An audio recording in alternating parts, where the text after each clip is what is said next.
इस वीडियो में vitamin D के बारे में बताया जाएगा कि वो प्रेगनेंसी में क्यों ज़रूरी है, ब्रेस्ट फीडिंग में क्यों ज़रूरी है, इनफर्टिलिटी के लिए क्यों ज़रूरी है, जनरली बोन हेल्थ के लिए क्यों ज़रूरी है और कुछ कैंसर के प्रिवेंशन के लिए क्यों ज़रूरी है। मज़ीद मालूमात के लिए आप ये प्लीज़ वीडियो देखिए। अस्सलाम वालेकुम, मेरा नाम डॉक्टर शमाइला हनीफ़ है और मैं शोबा गायनी से मुंसलिक हूँ और मैं फातिमा मुनीर हॉस्पिटल में प्रोफेसर ऑफ गायनी के तौर पे काम कर रही हूँ। आज जो मैंने बात करनी है वो विटामिन डी के बारे में बात करनी है और उसकी ज़रूरत क्यों है एक फ़ीमेल के लिए।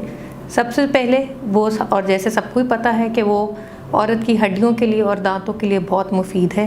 विटामिन डी की वजह से हमारे इंटेस्टाइन से कैल्शियम जज़ब होता है और जिससे हमारी बोन हेल्थ पे फ़ायदा रहता है। इसके अलावा विटामिन डी क्यों ज़रूरी है, प्रेगनेंसी में ख़वातीन के लिए बहुत ज़रूरी है कि उनके अंदर normal amount of vitamin D होना चाहिए ताकि उनकी अपनी हड्डियां भी सेहतमंद रहें और आवल से बच्चे को भी विटामिन डी सप्लाई हो और इस तरह बच्चे की भी बोन हेल्थ में मुफीद हो। ये भी देखा गया है, स्टडीज़ ने ये दिखाया गया है कि विटामिन डी नॉर्मल मिकदार में होने से औरत को हमल में ब्लड प्रेशर होने के चांसेस कम हो जाते हैं। हमल में ब्लड प्रेशर के अलावा शुगर के होने के चांसेस कम हो जाते हैं। वक्त से पहले डिलीवरी होने के चांसेस कम हैं और बच्चे के नॉर्मल वेट, पैदाइश पे नॉर्मल वेट होने के चांसेस बढ़ जाते हैं अगर विटामिन डी नॉर्मल मिकदार में है। अगर कभी प्रेगनेंसी में किसी की रिक्वायरमेंट की ज़रूरत है और उनके टेस्ट में ये देखा गया कि विटामिन डी की कमी है तो वो विटामिन डी के सप्लीमेंट्स लें ताकि उससे उनको बेनिफिट हो।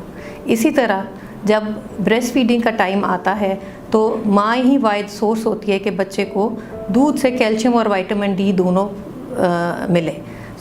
प्रेगनेंसी डिलीवरी के बाद भी माँ को चाहिए कि वो विटामिन डी सप्लीमेंट्स लें ताकि बच्चे को उसका फ़ायदा रहे।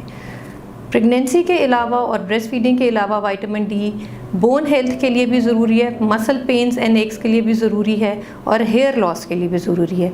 अगर किसी को बोन में दर्दें हैं, पट्ठों की शिकायत है और बाल घिर रहे हैं तो वो अपने विटामिन डी लेवल्स चेक कराएं और अगर वो कम है तो उसके अपने डॉक्टर से मशवरे के हिसाब से विटामिन डी लें। इसके अलावा विटामिन डी के बारे में ये कहा जाता है कि ये कैंसर की प्रिवेंशन के लिए भी काम आया है। कौन से कैंसर में ये मदद करता है? ब्रेस्ट कैंसर, कोलन कैंसर और आदमियों में प्रोस्टेट कैंसर को रोकता है अगर विटामिन डी बॉडी में नॉर्मल मिकदार में है। देखा ये भी गया है कि अगर विटामिन डी की कमी हो फीमेल के अंदर तो जो ख़वातीन प्रेगनेंसी प्लान करना चाहती हैं और उनमें पॉलीसिस्टिक ओवरीज हैं या एंडोमेट्रियोसिस हैं जो फर्टिलिटी इश्यूज़ में डिस्टर्बेंस कर रहे हैं और उनमें अगर विटामिन डी की कमी है तो उनके प्रेगनेंसी के चांसेस मज़ीद कम हो जाते हैं।